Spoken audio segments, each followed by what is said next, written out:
Utzi dugun tokian segitzen du Judasek, taxian. 你不喜欢，为什么不喜欢？累啊，很慢，对吧？很慢。Bueno, galdetu eta berse egiten zaio bere lana, eta esaten dio ez zaiola gustatzen, oso gogorra dela. Nik ez dakit zenbat taxi dauden Pekinen. Agian taxista lizentzia gehiago daude taxiak baino, ez? Baina taxista honen lizentzia da 154.706, ez? Pentsa zenbat taxi egon ditezke honelako herri batian, ez? 20 minutuko bueltatxo bat eman eta gero, hori, 2 euro inguru pagatu ditugu, zera 20 yuan.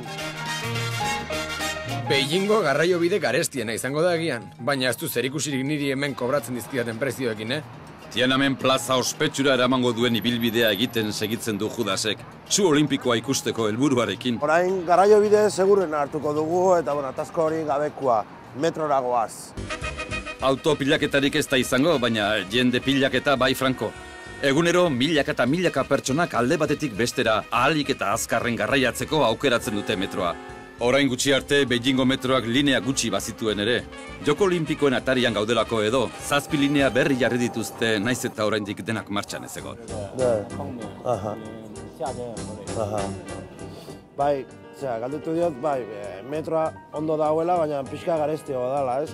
Eta berak esan du baietz, baina berari komeni zaio metro hartzea, heldu behar delako lanera, orduan. Ni ez nintzateke bere alakoan hor sartuko. Sardinak latan ematen dute eta. Lanera heltzeko modurik errezena eta puntualena da.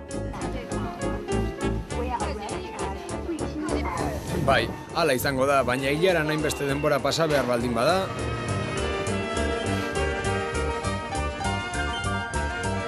Atera da satorzulotik azkenean. Judasek zein beste garraio bidea aukeratuko du orain. Helikopteroa, erazkina, trizikloa, erreaktorea. Horrela bai, Judas, oinez, pertsona osasuntsuen antzera. Pekineko zebrabide gehienak ez dituzte semaforoak. Eta askotan, zebrabide hauek gurutzatzea, kriston erronka izaten da. Zebrabideak hemengo gidarientzako ez dira existitzen. Ez dakiz zergatikan, baina hemen aurrera egiteko eta alde batetik bestera pasatzeko toreruaren egin behar. Kontu ibili behar da hemen, Argi.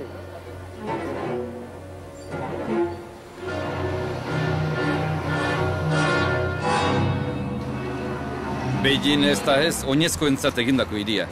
Gidariak itxu-itxuan joaten dira eta ospitalean amaitu aurretik, hobe izango dugu beste garraio bide bat hartu. Ea behingoz zuzi olimpikoa ikustera iristen garen. Olako biziketan bidaiatzea oso erosoa da, freskotasuna sentitzen da.